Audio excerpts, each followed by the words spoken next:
આવો બેસો. શું તકલીફ છે? મેડમ આ હાથ દુખે છે. કેમ કરતા? પડી ગયો તો. અહીંથી ફ્રેક્ચર થઈ ગયું છે, પ્લાસ્ટર આવશે આટલામાં. પ્લાસ્ટર? તો મેડમ પ્લાસ્ટર જલ્દી કરજો, મારે ઉતાવળ આ છે. 2 જ મિનિટ થશે.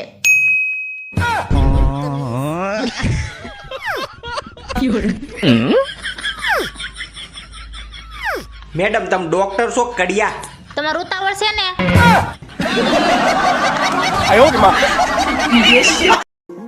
હું જ્યારે નાનો હતો ને ત્યારે પપ્પા પાસે આ બંદૂક લાવવાની જીદ કરતો અને પપ્પા લાવી આપતા અને આમાં લાલ ચાંદલીઓ મેકીને આખો દિવસ ધડાધડી ફોડ્યા કરતો. હવે મોટો થઈ ગયો છું એટલે પપ્પાએ આ લાલ ચાંદલાવાળી લાવી દીધી છે. હવે બપોર સવાર હાંજ ગમે ત્યારે ધડાધડી ફૂટ્યા જ કરે છે. ફૂટીને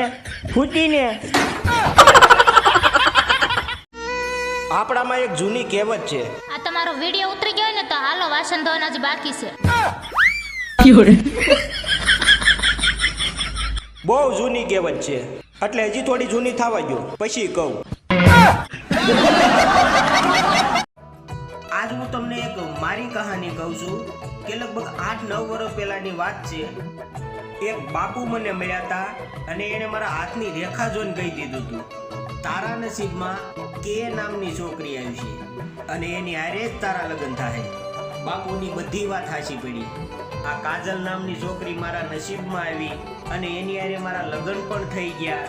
અને બાપુએ એ પણ કહી દીધું હતું કે એ છોકરી સુશીલ સ્વભાવ, શાંત મગજની અને કોઈ દી તારા સામે ઊંચો અવાજે વાત પણ નહીં કરે.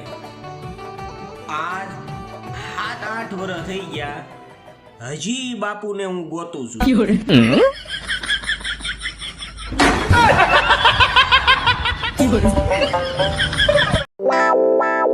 लेकिन ये साला कर क्या रहा है यहाँ पे? હવે જુઓ, તમારામાં લોહીની કમી છે, વિટામિન સી ની કમી છે, આયર્નની કમી છે, કેલ્શિયમની કમી એ છે. સાહેબ થોડુંક માપે રાખો, માપે. એટલી કમી તો મારામાં મારા હાહુએ નથી કાઢી.